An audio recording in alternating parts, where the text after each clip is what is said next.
Hello everybody, and welcome to Andrew Broussard Watercolors. Today I'm going to explore a 4-color palette that I haven't played around with in a while. This is the Zorn palette. The Zorn palette is based around vermilion, a white, a black, and I believe usually yellow ochre. So for this, it was originally used for oils, and I'm just kind of transcribing it over to watercolor. So I have vermilion, yellow ochre, Paynes gray, and buff Titan. I was thinking about using gouache. I've played around with this palette about 2 years ago in gouache, but I figured I'd just kind of go all in and play around just straight watercolor. Now, painting wise, I marked out 8x10 on a piece of Stonehenge aqua. The reason I did that is I had to put it in portrait orientation, as I'm going to look at a Boldini painting and kind of just base this experiment off of that. So I'm going to take the #1 rigger, and I'm not sure how it works since Boldini is deceased. Boldini, master of swoosh, I believe, was his nickname. And he was the guy to get your portrait painted from. I'm not sure, like, the legality of if I was to put the picture on the side right here. So I might edit it to show the picture. If not, I'll link to a Google image below. I'll figure that out. So with this, since proportion is super important with figure painting, marking out the top of the head, the middle, the body, the bottom of the feet on the page to kind of get an idea of where I want everything to sit about. This is a mixture of just vermilion and the yellow ochre. I throw some of that Paynes gray in there just to get a darker drawing color if I want. And let's see, we could break this up into 1, 2, 3, 4, 5, 6, 7, 8. I'm gonna have to move them a little bit further. 1, 2, 3, 4, 5, 6, 7, 8. Breaking it up into about 8 equal spaces to get an idea of where everything's going to sit. So the head, the top of the head would be here, the chin would be here, shoulder would come out here. I'm just drawing right on it, looking at the angles, getting the gestures down. The bosom, the hip,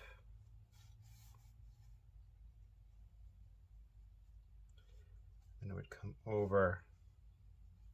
This is a long ribbon.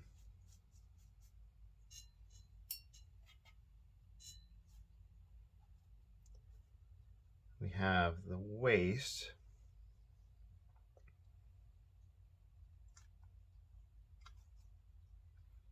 The side of the head would be pretty much in line with the waist in this picture. Just doing visual comparisons.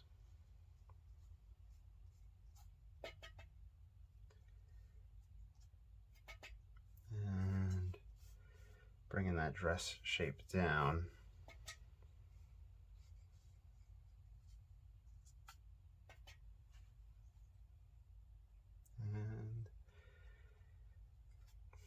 And so the top of the bosom,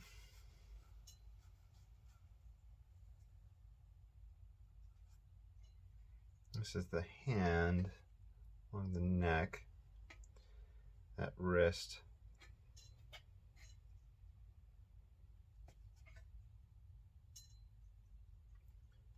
shoulder, neck, side of the face.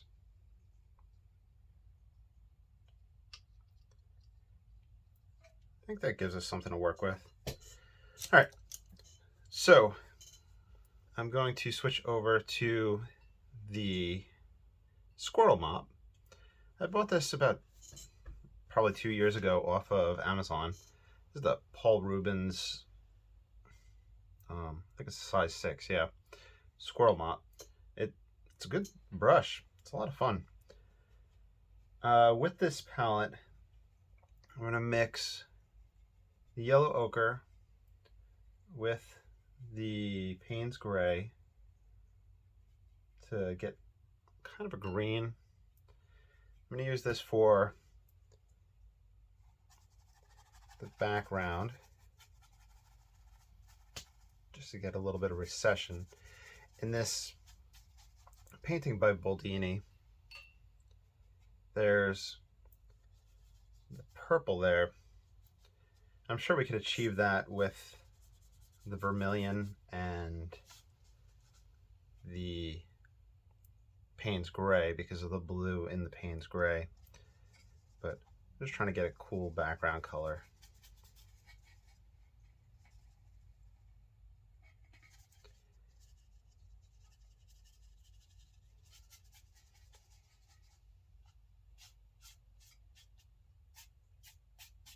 I'll leave that unpainted. Just as an experiment, let's grab the vermilion and the Paynes gray just to see what we can get from it.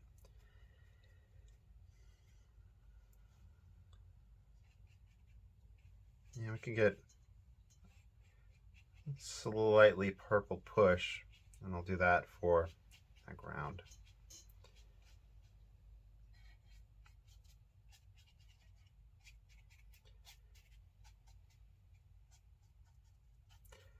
So this is an extremely limited palette, and I believe it's mainly for portraiture work. How I would apply this to watercolor, I have no idea, but it is a really fun palette color combination to play around with. And how the buff Titan's going to do, I'm not quite sure, but we'll see. In fact, let's go into that now. Buff Titan with that yellow ochre.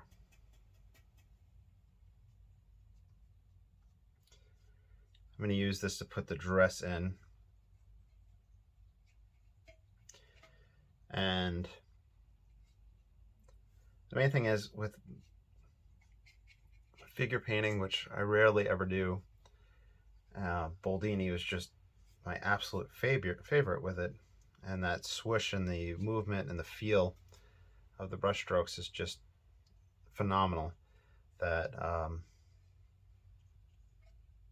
could only hope to catch an inkling of the idea of what he was able to create. But hopefully I can learn something from it. The buff Titan has that kind of cream color to it, and I believe that is going to wind up holding us back. We may have to add white gouache for highlights, or incorporate just the white of the paper, but such a small scale, I'm really not sure how to do that.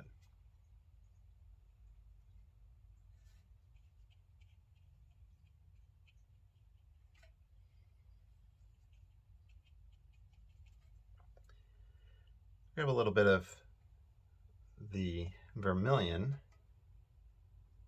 for the pink. Just kind of getting colors in, just placing.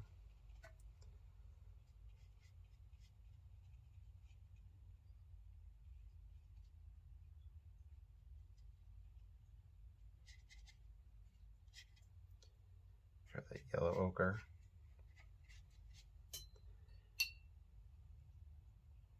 I'm going to grab the Paynes gray and just push that sash in.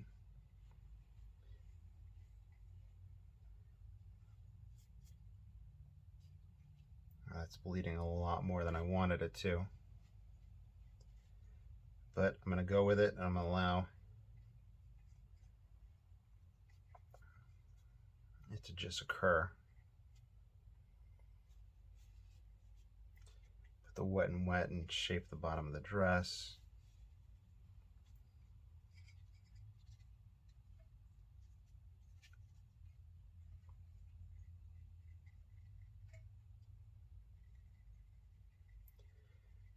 Pull that over a little bit.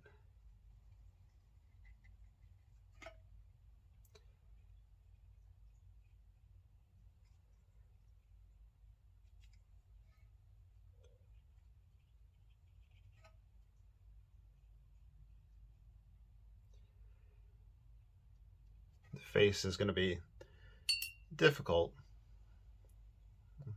When I had played with this palette 2 or 3 years ago, like I said, I had the most difficult time with faces.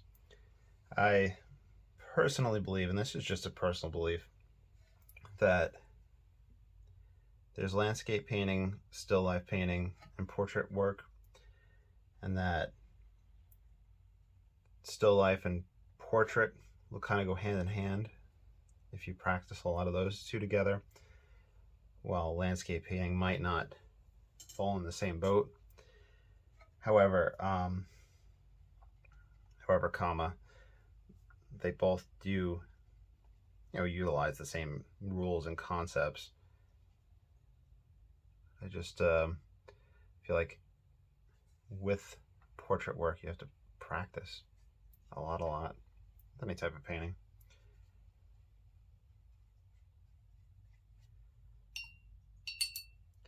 Let's put in some of that buff tighten. Try to get it to sit on top.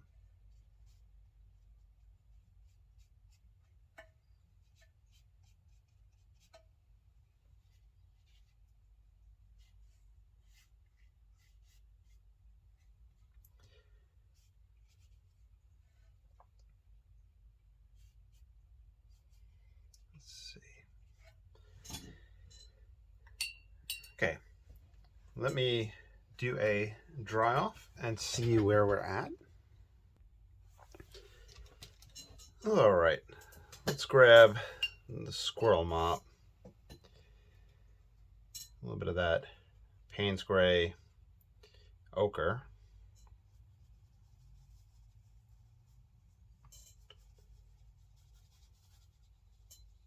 Let's see how that plays.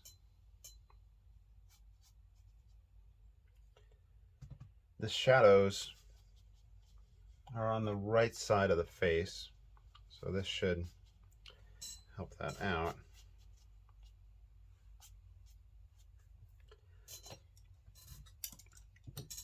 I will grab the rigger again, Paynes gray.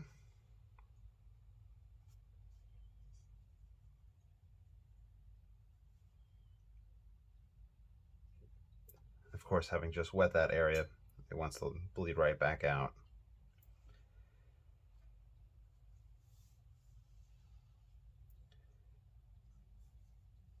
I'll really put that sash in there.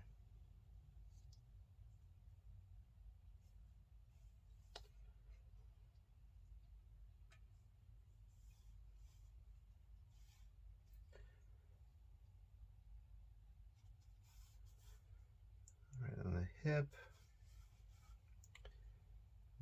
Goes right over that arm. Right there.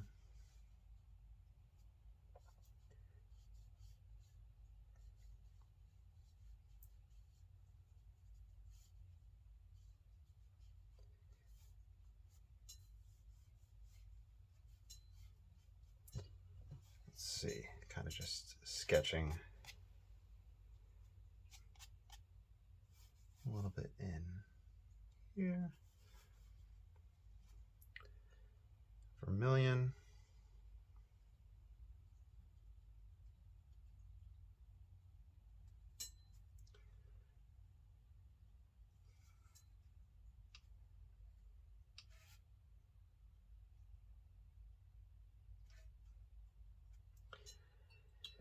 Let me switch over to the number 1. All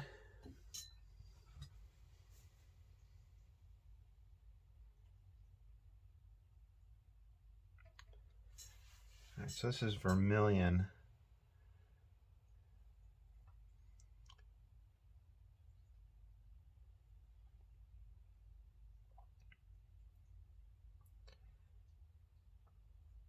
Use this to try to shape the face.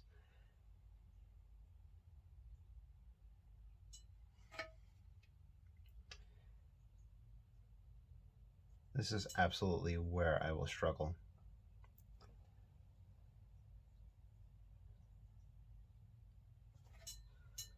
Grab a little bit of Payne's gray in here.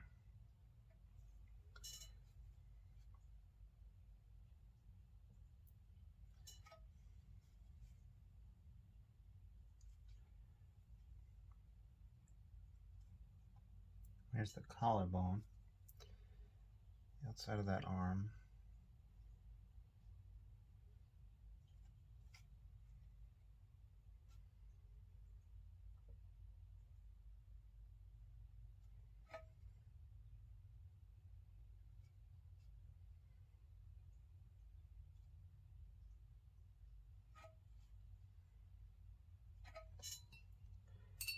Try to pull just a little bit of water over.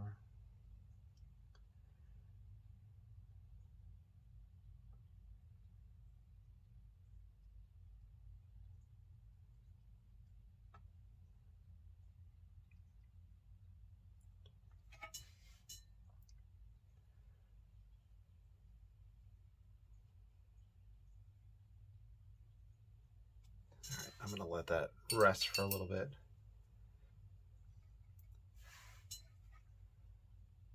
This is the Buff Titan. So with gloved hand, gloved arm.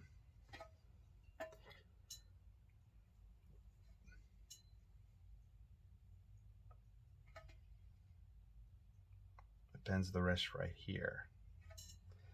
And it comes back up underneath here. That angle is off. So, I'm going to grab a paper towel. Just pull that right there. And just pull along the angle that I want. That elbow may come out too far. There are quite a few flowery accoutrements right here. By putting them in might help. I think start to sit in place. Darker shadow edge. The pinkish dress.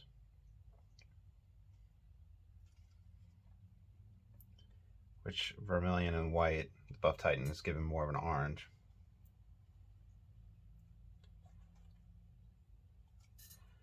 Which I'll roll with as the color for the top portion of this dress.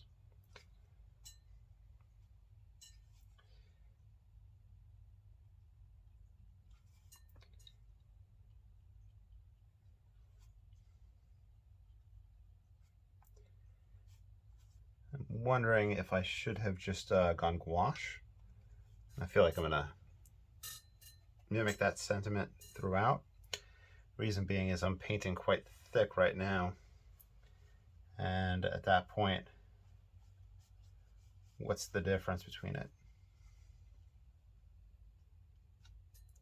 Let's try to grab some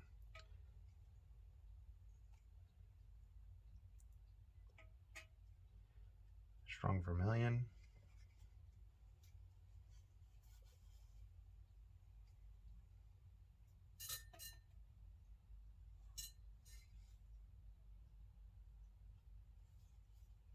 This flows off the arm, the dress, And then we come to a white gloved hand. I'll just create the folds in it with that.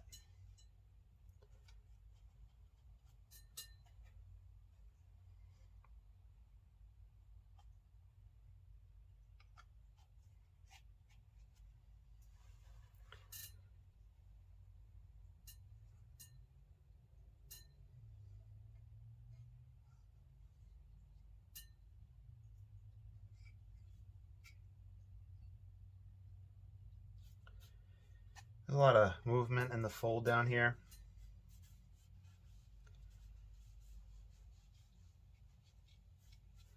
There's a book, an old book, that I think is still used a lot in art classes. Bridgman's Guide to Figure Drawing. And within it, there's a chapter on the folds of clothes. I've never read that chapter, and I need to get to doing that.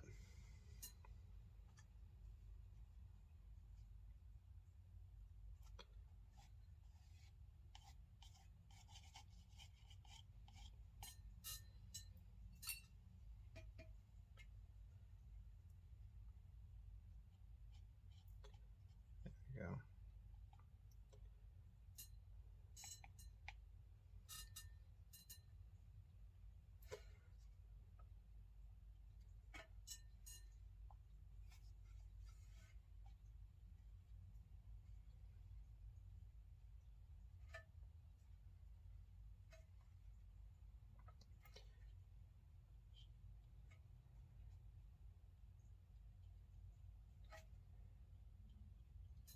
We may be at a dry off point. Let me pause this. All right, so we do have the 3D effect. We do have the swooshing effect. So happy about those two things. The perfect whites here are the white of the paper. So I think that with just the pure watercolor approach, as much as I don't use masking fluid, I think that masking fluid would be the important portion, or what I would need to use right there. Just try to map out some semblance of a face.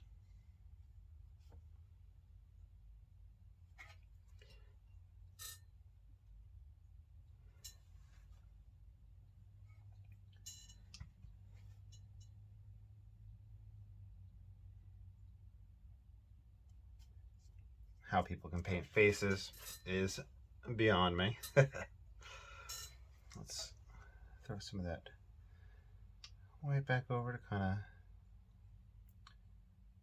push it back, and then I'll try to bring the features in again.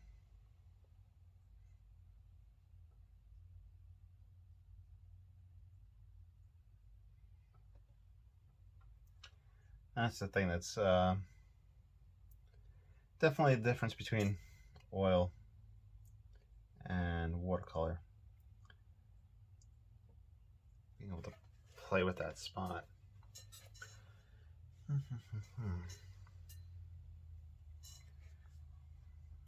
Let's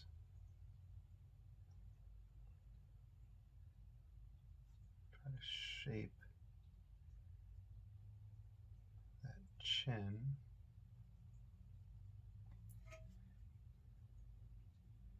Back into bringing that shadow up and over. I'm going to grab some of that green. When I say green, Paynes gray and ochre.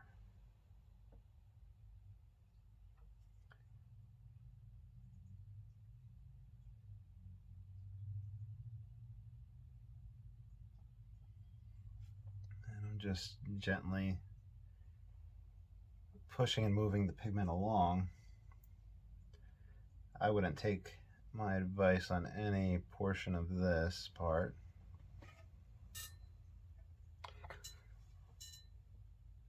Put some of that green here just so you can see what I'm using and how it works on the collarbone.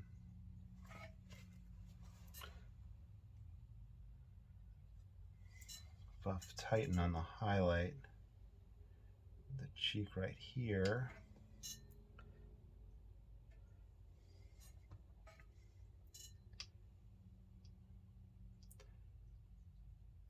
I think what winds up becoming my problem is that it's so, the scale that I'm at is that I'm trying to draw the feature in rather than paint it in, where everything else is painted in and I'm trying to draw something in and it just contradicts itself.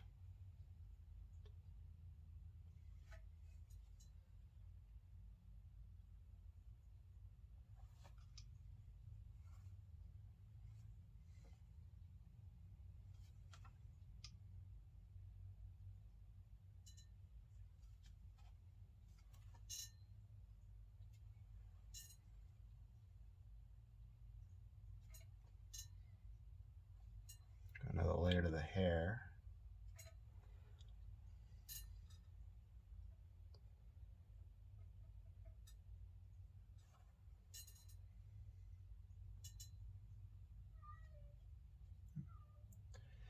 That's hammy, hamma ding dong. Yep.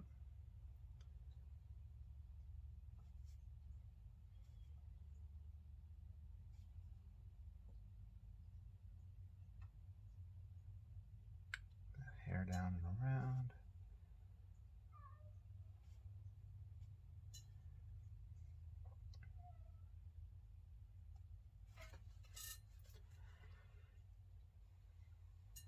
It's funny, you can't see what I'm doing off camera, but I'm taking the brush with a paper towel and wiping it off like that, just like if I was oil painting.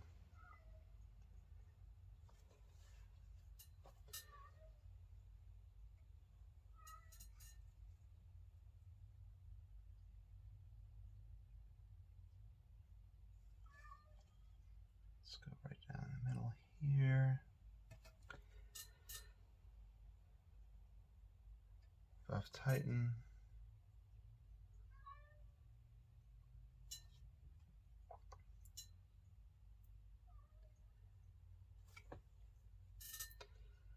It's just that once I go for that Payne's gray, which I'm trying to mellow out with the buff tighten now,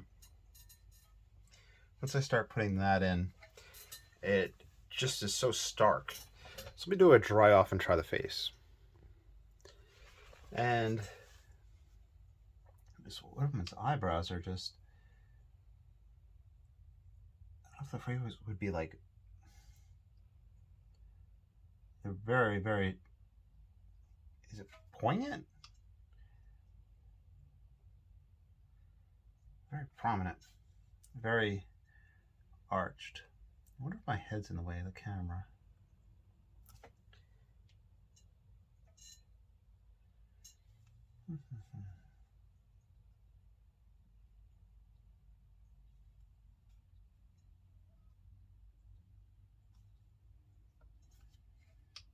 Like on top of her eyelid,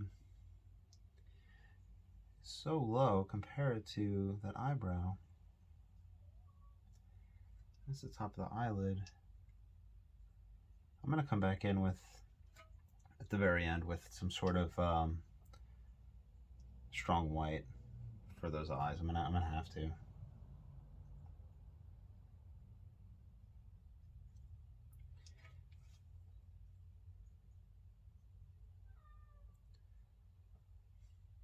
It's crazy how in the picture, how strong the nostrils are.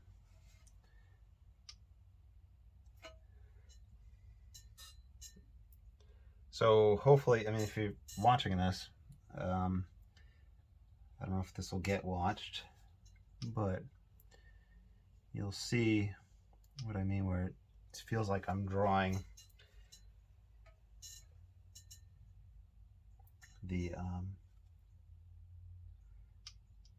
features in as opposed to painting them in.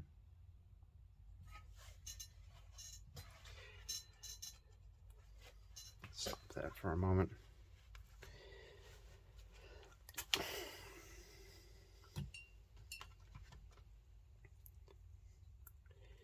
think what I'll do now is, we're 30 minutes in.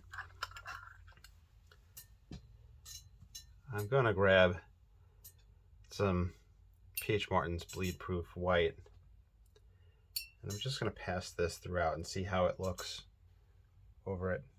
I could probably pull from that spot right there.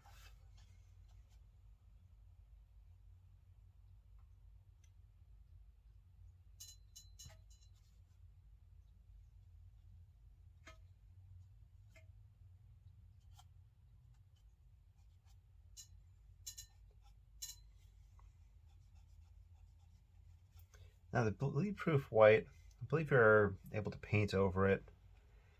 So that might be a good, almost masking fluid type paint to work in reverse if need be. The length of this hand is important. Yeah, Hammy.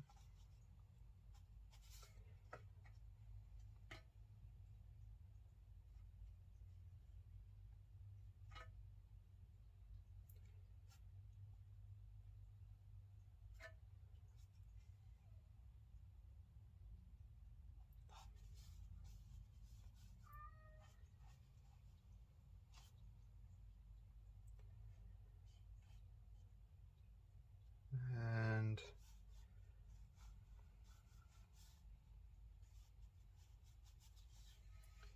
just making these marks.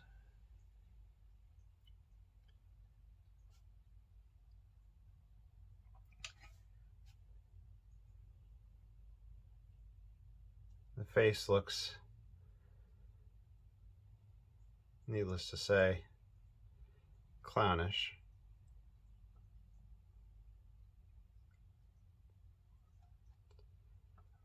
But I'm glad that I broke down and tried this palette in watercolor. I definitely want to do that again. So I really, like I've been kind of saying, is admiring Boldini's style. And I think it translates well to this palette, at least in gouache. In watercolor, with the help of the bleed-proof white, is there. And also I just haven't done a person painting, portrait painting, figure painting in a while. I'm looking for every excuse in the book. But at the end of this week I do have a 2-week vacation coming up with the holidays. So we'll be able to do plenty of fun painting then. Let's wash this off. Grab some squirrel mop action. Let's do vermilion and Payne's gray.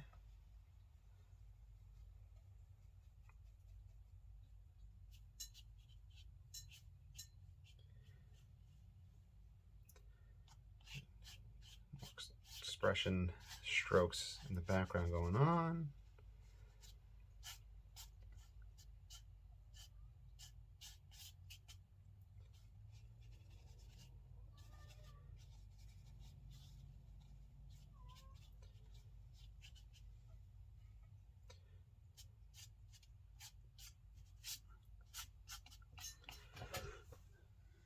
All right, let's do a dry off. So I'll wrap this video up while kind of just playing with a few spots and kind of talk about a few things. So during the dry off, it's apparent that with this modified palette, even before we used the bleed-proof white, that you can get the 3D effect of a figure in watercolor with it. The Buff Titan, or Titan Buff, I don't know if it varies from brand to brand, is a good pigment, but it has that cream color to it. So it might be good for the mixing aspect, but if there was a way to leave the white of the paper, that's probably the way to go. I think I'd mentioned reluctantly masking fluid. The Paynes gray, that suggestion I had seen in a blog post by Jane Blundell. She has her mixture that she refers to as Jane's gray, where it's, I think, ultramarine and raw, burnt sienna. It's just more variation in it. The Paynes gray that I use is a black and a blue. I think that's most Paynes grays on the market. And that blue that's inherently there will help you get that slightly green mix with your yellow ochre. Yellow ochre and vermilion just fine. The vermilion could be replaced, if I remember correctly, with a cad red, like a light cad red. Some of the things that I remember when I was reading and looking at gouache about a few years ago in regards to that. So there's that option there. Obviously, I don't know if it's the scale that I'm painting at or what, but I have a terrible time with facial features on this scale. So that's something that I need to practice. The bleedproof white is super strong and can definitely be used as a saving mix. From using this for gouache, I think gouache might be easier to use. So I think I had commented how thickly I was painting with the watercolor, which I paint thick at times to begin with, but there was a lot of feeling why.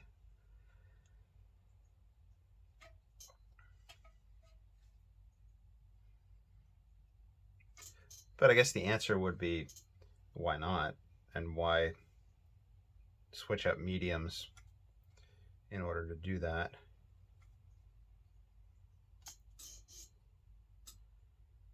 Definitely a lot of pushing back and forth can take place. Watercolor seems great for the Boldini swishy style, which I think quite a few times I've expressed my love for that. And seriously, just look them up on Google Images and you'll just see how just fantastic it was. I wonder if it was around the same time as Zorn. I'm not sure. Xander, is it Xander? Might have been Zorn's first name. I think allowing myself to have these opaque marks are necessary.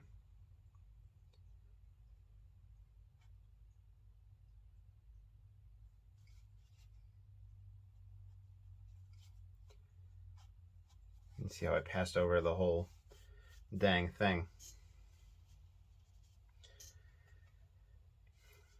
But I hope you enjoyed. I'm not sure if I'm going to make this a Patreon only video or what, but it's definitely was a fun challenge and something that I'd like to look at some more. Did that last bit hurt the 3D effect? There we go. Okay, let me pause for one last dry off. And there you go. Let's throw a little matte on it just to see how it looks in that regard. Well, I hope you enjoyed, and I'll talk to y'all soon. Have a great day, and I guess keep painting. I need a good sign-off phrase. Y'all keep painting. All right, take care. Bye.